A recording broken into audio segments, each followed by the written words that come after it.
दोस्तों नमस्कार, मैं आर के अग्रवाल आपका अपने चैनल BIS में स्वागत करता हूं। आज जो रिवीजन का टॉपिक हमने जो उठाया है, विद्यार्थियों की बहुत डिमांड के ऊपर उठाया है। अक्सर विद्यार्थी पूछते थे कि रिवीजन का सही तरीका क्या होना चाहिए। तो आपकी इसी असुविधा को ध्यान में रखकर और ये जानते हुए कि आपकी सफलता और असफलता के बीच रिवीजन का एक गलत तरीका जो है एक बड़ा कारण होता है। तो आज इसमें हम लोग समझेंगे रिवीजन का एक सही तरीका क्या होता है, जिससे कि चीज़ें हम भूले नहीं, पेपर के समय हमें वो याद रह सके। तो सबसे पहले मैं आपको बता दूं, इसके पहले हम लोगों ने समझा है कि जो कुछ भी हम लोग पढ़ते हैं उसका एक दिमाग में मेमोरी ट्रेस बनता है, स्मृति चिन्ह बनता है और वही चीज़ें हमारी जो है मेमोरी में बनी रहती है, जिस वजह से हम चीज़ों को रिकॉल कर पाते हैं। तो किस तरीके से ये स्मृति चिन्ह बना रहे, किस तरीके से हम इसको रिवाइज करते रहें जिससे कि वो स्मृति चिन्ह कमज़ोर ना हो, यही इस मतलब लेक्चर का केंद्र होगा। एबिंगहॉस नामक विद्वान ने कहा था, जो जर्मनी के विद्वान थे, साइकोलॉजिस्ट थे, उन्होंने कहा था लगभग 24 घंटे में 70% हिस्सा जो होता है पढ़ा हुआ वो हम भूल जाते हैं। तो अगर रिवीजन का सही फ्रीक्वेंसी अगर नहीं किया जाए, टाइम टू टाइम उसको अगर फिर से धार नहीं लगाई जाए, ट्रेस को मजबूत करने का प्रयास अगर ना किया जाए तो पढ़ी हुई चीज़ें हम भूल जाते हैं। और जनरली क्या होता है, हम लोग का एक गलत तरीका होता है पढ़ने का। हम लोग कोई भी बुक्स उठाते हैं, नोट्स हम लोग उठाते हैं, उसको पढ़ते जाते हैं रेगुलरली। कि जैसे आपने एक बुक उठाया, शुरू से अंत तक पढ़ लिया, फिर दूसरी बुक उठा ली, शुरू से अंत तक पढ़ लिया और पेपर तक ऐसे ही हम लोग पढ़ते रहते हैं। पता चलता है कि एक चीज़ पढ़ते हैं, दूसरी चीज़ भूल जाते हैं, पिछली चीज़ें भूलते जाते हैं, अगली चीज़ें हम लोग पढ़ते जाते हैं और पेपर का जब समय आता है तो लगता है सब कुछ भूल चुके हैं। तो उसकी एक बड़ी वजह यही होती है कि रिवीजन का सही तरीका हमारा नहीं होता है ना। मेहनत तो हम कर रहे होते हैं लेकिन अंतिम आउटपुट उसका जीरो हो जाता है, जीरो या बहुत ही कम प्रतिशत उसका दिमाग में रिटेन रह पाता है। मेहनत ज़्यादा लगती है, आउटपुट कम लगता है। तो आइए इसमें समझते हैं हम लोग कैसे रिवाइज करना चाहिए। जब भी आप पढ़ते हैं तो हमेशा ध्यान में रखना है कि वैज्ञानिक सिद्धांतों के आधार पर वो स्मृति चिन्ह के कमज़ोर होने की प्रक्रिया वो स्टार्ट ना हो। स्मृति चिन्ह कमज़ोर ना हो, कमज़ोर होने के ड्यूरेशन के पहले ही हमें उसको खुराक दे देनी है, उसकी मजबूती के प्रयास कर लेने हैं। जैसे ही हम लोग कोई चीज़ पढ़ते हैं, मान लिया जाए आपने बुक्स पढ़ा, नोट्स पढ़ा, एक पेज आपने पढ़ा है ना, तो सामने आगे पीछे 2 पेज होते हैं। तो जब आप 2 पेज पढ़ लेते हैं तो आप तीसरे पेज को उल्टाते हैं। तो तीसरे पेज को उल्टाने के पहले आप हमेशा ध्यान में रखें, जो आपने अभी पढ़ा है 2 पेज सामने आमने सामने वाला, उससे रिवाइज कर लिया करें। एक चीज़ हमेशा ध्यान में रखें कि पढ़ते समय आप इम्पोर्टेंट पॉइंट सबको हाईलाइट करते चला करें, है ना, उसको अंडरलाइन करते रहा करें। और जब ये रिवाइज आप करें तो उस पॉइंट को आप अंडरलाइन जो किया हुआ है उसको आप विदिन आप 1 आध मिनट के अंदर आप उसको रिवाइज कर लेंगे। तो स्मृति चिन्ह आपका यहाँ कमज़ोर नहीं होगा।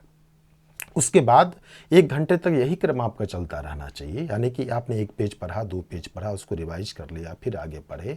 1 घंटे के बाद जितने भी पेज आपने पढ़े हैं उसको उसी तरह रिवाइज कर लीजिए। 5 मिनट में आपका रिवाइज हो जाएगा। देखिए, जब हम बहुत लंबे टाइम के बाद रिवाइज करते हैं तो उसमें समय ज़्यादा लगता है, लेकिन तुरंत पढ़ी हुई चीज़ को हम जब रिकॉल करते हैं तो उसमें समय बहुत कम लगता है। जैसे ही किसी वर्ड पर नज़र पड़ती है, उसका सारा कंसेप्ट, उसके पीछे की सारी चीज़ें हमारे दिमाग में तुरंत रिकॉल हो जाती है और उसके स्मृति चिन्ह बहुत मजबूत हो जाते हैं। उसके बाद रात को जब आप सोते हैं तो सोने के पहले जो है मेंटल अभ्यास की कोशिश किया कीजिए। मेंटल अभ्यास का मतलब ये हुआ कि दिन भर आपने जितनी भी चीज़ें पढ़ी हुई है, आप कोशिश किया करें सोने के पहले आधे घंटे तक जो है उसमें जो महत्वपूर्ण सब चीज़ें हैं उसको दिमागी स्तर पर बिना किताब और नोट्स को सामने रखे उसको आप रिकॉल करने की कोशिश करें। जब आप उसको रिकॉल करने की कोशिश करेंगे ना, तो उससे जुड़े हुए जो स्मृति चिन्ह जो होते हैं वो बहुत मजबूत होते हैं।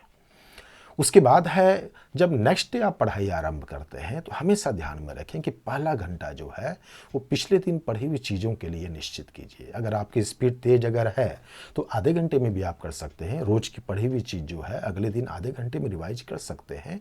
और रिवीजन में केवल जो पॉइंट है, पॉइंट पे ध्यान रखना है। चूँकि ताज़ा ताज़ा आपने पढ़ा हुआ है तो पॉइंट पर जैसे ही आपका ध्यान जाएगा उससे जुड़े सारे कंसेप्ट आपके दिमाग में रिकॉल हो जाएंगे। 24 घंटे के बाद जो है उसके बाद 1 वीक में 1 दिन जो है आपको पूरी तरह सिर्फ रिवीजन के लिए तय रखना चाहिए। यानी कि 7 दिन पूरे होते हैं तो 6 दिन तक जो कुछ भी आपने पढ़ा 7वें दिन जो है केवल उसका रिवीजन होना चाहिए। एक नियम बना लीजिए कि मैं इस दिन जो है इस वीक की पढ़ी हुई जितनी भी चीज़ें हैं मैं केवल उसको रिवाइज करूँगा। इसके बाद जो है 1 मंथ में आप अपने सुविधा के हिसाब से, स्पीड के हिसाब से 1 दिन या 2 दिन आप तय कीजिए कि भाई महीने में 1 या 2 दिन जो है, जो भी महीने भर के अंदर हमने चीज़ों को पढ़ा है, हम केवल उसको हम रिकॉल करेंगे, उसमें कोई नई चीज़ नहीं पढ़ेंगे। जब आप इतने क्रम से उसको धार लगा देते हैं, यानी कि आपने पहला पेज पढ़ा, 2 पेज पढ़ा, फिर रिवाइज कर लिया, फिर 1 घंटे में रिवाइज कर लिया आपने, उसके बाद फिर आपने 24 घंटे में रिवाइज कर लिया, उसके बाद 1 वीक में रिवाइज कर लिया, उसके बाद आपने 1 महीने में रिवाइज कर लिया, तो उसके बाद जो है वो उससे जुड़ी मेमोरी, उससे जुड़ी अंडरस्टैंडिंग, उससे जुड़ा कंसेप्ट जो है आपके दिमाग में पूरी तरह मजबूत हो जाएगा। उसके स्मृति चिन्ह जो है आप पे काफ़ी मजबूत हो जाएंगे। उसके भूलने की संभावना जो है बहुत कम हो जाएगी। उसके बाद जब भी आपका पेपर का टाइम आए तो पेपर के टाइम के पहले 1 हफ्ते आप तय कीजिए कि मान लिया जाए 1 हफ्ते के बाद पेपर है, तो 1 हफ्ते पहले आप तय कर लीजिए, बिल्कुल मन को कठोर करके, कि लालच नहीं करना है कि नंबर बढ़ाने के लिए हमें, कि 1 हफ्ते पहले ही जो है हमें सारी चीज़ें, नई चीज़ों को छोड़ देना है और केवल जितनी भी चीज़ें हमने पढ़ी हुई है केवल उसको रिवाइज करना है।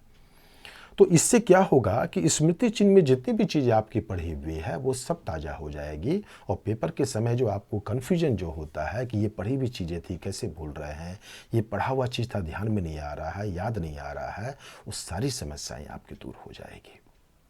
तो हमेशा आप पढ़ने के समय स्मृति चिन्ह को कैसे मजबूत किया जाए, उसके लिए ये रिवीजन के ड्यूरेशन का ये जो मैंने पीरियड आपको बताया है, अलग अलग पीरियड जो बताया है, वो एक आजमाया हुआ तरीका है। उसको आप इस्तेमाल करेंगे तो भूलने की प्रक्रिया कम हो जाएगी और एक बार भूल के फिर बार बार जो पढ़ते रहते हैं वो सिस्टम ख़त्म हो जाएगा, आपका समय बचेगा, है ना। बाद के टाइम पे जो आपको ऐसा लगता है पूरी किताब आप भूल गए, पूरे नोट्स आप पढ़ गए, फिर शुरू से जो आप पढ़ते हैं, ये प्रक्रिया ख़त्म हो जाएगी। आप किसी भी पॉइंट को पढ़ेंगे उसका कंसेप्ट टोटल आपके दिमाग में आ जाएगा, है ना। तो इस तरीके से आप उसको पढ़ सकते हैं। इसके अलावा कुछ रूल्स को और आप इस्तेमाल कीजिए कि जैसे हमने कहा कि की पॉइंट पर फोकस कीजिए। हमेशा ध्यान में रखिए कि किसी भी आपको पैराग्राफ में आपको 2-3 ही पॉइंट ऐसे होते हैं जिसके ऊपर वो पूरा पैराग्राफ टिका होता है, उसका केंद्र होता है, वो न्यूक्लियस होता है। तो उस पॉइंट को पकड़ने की कोशिश किया कीजिए और उसी पर चिंतन मनन किया कीजिए, उसी को रिकॉल करने की कोशिश किया कीजिए। जैसे उसको पढ़ेंगे तो उससे जुड़ा सारा कंसेप्ट जो है, सारी धारणाएं जो हैं आपके दिमाग में अपने आप चुंबक की तरह खींच के आ जाएगी। इसके बाद हमेशा ध्यान में रखिए, जब आप पढ़ते हैं तो जब आप कलर करते हैं, तो जब रिवीजन आप करते हैं तो रिवीजन के समय अलग अलग आप कलर के पेन का इस्तेमाल, मार्कर का इस्तेमाल आप करें, है ना। जो एक आपको सामान्य रिवीजन की चीज़ है, यानी आपको लगता है कि उसमें रिवीजन में दिक्कत नहीं, ये कंसेप्ट आपका क्लियर हो चुका है, उसको अलग कलर से आप कर सकते हैं।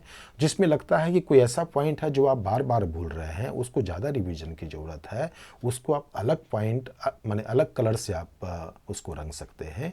इम्पोर्टेंस के हिसाब से भी उसको अलग कलर आप दे सकते हैं। हमेशा एक कलर का इस्तेमाल मत कीजिए, 2-3 कलर का इस्तेमाल कीजिए। उसका फ़ायदा आपको पेपर के टाइम पे होगा कि जब आप रिवाइज करेंगे तो जो मोस्ट इम्पोर्टेंट पार्ट जो होगा, मोस्ट कन्फ्यूजिंग पार्ट जो होगा, जो अक्सर आप भूल जाते हैं, तो पेपर के समय उन पे फोकस करना, उनको पहचानना आपके लिए आसान हो जाएगा। तो हमेशा डिफरेंट कलर का इस्तेमाल किया कीजिए पढ़ते समय, उससे चीज़ें जो हैं आप उसको नहीं भूलेंगे।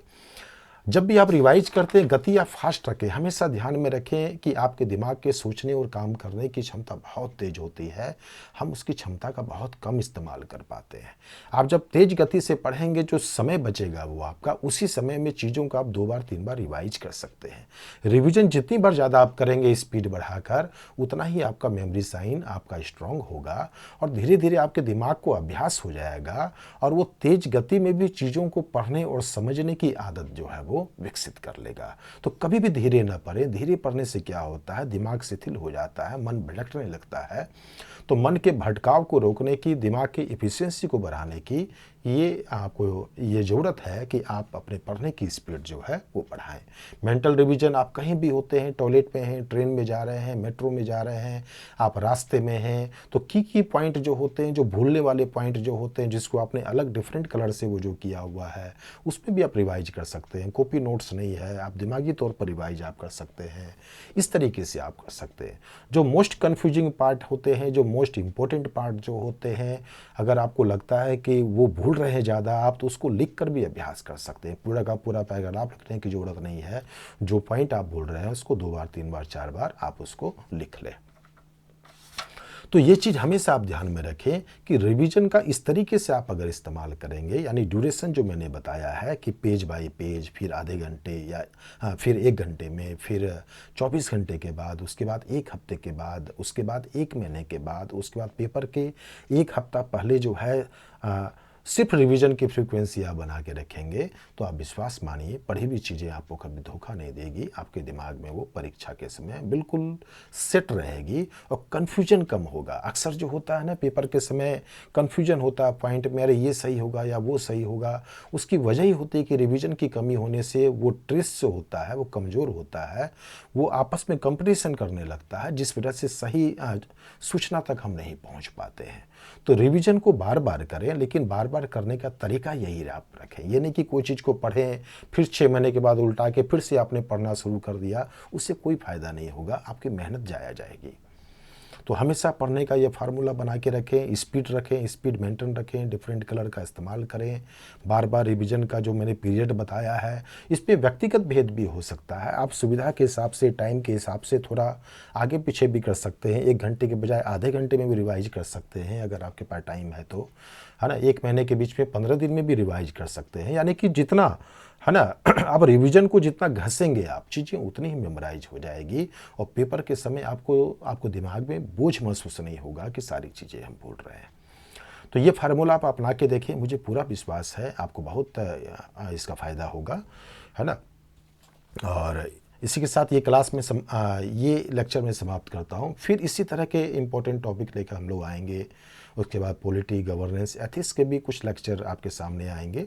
जहाँ जहाँ बच्चे फंसते हैं, जहाँ आप लोग को दिक्कत होती है, कन्फ्यूजन होती है, धीरे धीरे हम लोग बढ़ाएंगे इस चीज़ों को। लेकिन इसके लिए ज़रूरी है कि आप लोग भी हमारे साथ मेहनत करें।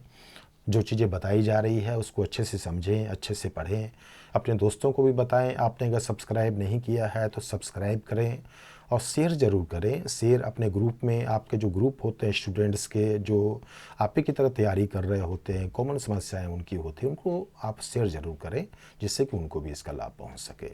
तो आज के लिए इतना ही, आपसे मैं विदा लेता हूँ। नमस्कार।